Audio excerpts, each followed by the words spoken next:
Hi అండి, నేను మీ హర్త. Welcome to my channel. ఇవాళ వీడియో ఏంటంటే మేమైతే రిటర్న్ అయితే బెంగళూరు అయితే వెళ్తున్నామండి. ఇంకా నైట్ వచ్చేసి నేను లగేజ్ అంతా ప్యాక్ చేసేసాను. ఏమేమి తీసుకుని వెళ్ళాము అవన్నీ మళ్ళీ రిటర్న్ అయితే తెచ్చుకుంటాము. అన్నీ ఇలా సర్దేసుకున్నానండి.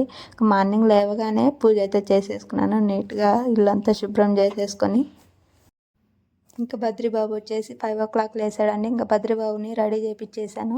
స్నానం అయితే చేయలేదు. ఇంకా బద్రిబాబు వాళ్ళ జేజీ అబ్బకైతే ముద్ద అయితే పెడుతున్నాడు. ఇంకా మేము 5 o'clock అయితే స్టార్ట్ అయ్యామండి. మళ్ళీ ఎండని ఇంకా బద్రిబాబు మధ్యలో అయితే నిద్రపోయిండు. ఇంకా మేము వచ్చేటప్పుడు ఛాయ్ కోసం ఆపింటే బద్రిబాబు లేచి జ్యూస్ అయితే తెచ్చుకున్నాడండి షాప్కి వెళ్ళి. ఇంకా బెంగళూరుకి అయితే తొందరగానే రీచ్ అయిపోయాము. ట్రాఫిక్ అయితే అంతేం లేదండి. ఇంకా బద్రిబాబు ఎందుకో కార్లో ఫస్ట్ టైం వామిట్ అయితే చేసుకున్నాడు. అందుకే డల్గా అయిపోయాడండి. ఇంకా మేమైతే టిఫిన్ ఏం తినలేదు. ఇంకా మధ్యలో దగ్గరికి వచ్చాక టిఫిన్ షాప్ దగ్గరికి ఆగి టిఫిన్ అయితే కట్టించుకొని పార్సల్ ఇంటికి వచ్చేసి తినేసామండి ఇడ్లీ.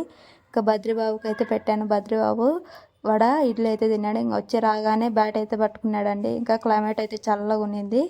ఇంకొచ్చేసి మధ్యాహ్నం లంచ్లోకి వచ్చేసి వెజిటేబుల్స్ బిర్యానీ, అలాగే పనసకాయ బిర్యానీ, స్వీట్ అయితే ఇచ్చారండి. ఇంకా అన్నీ తినేసామండి. అంతేనండి వ్లాగు.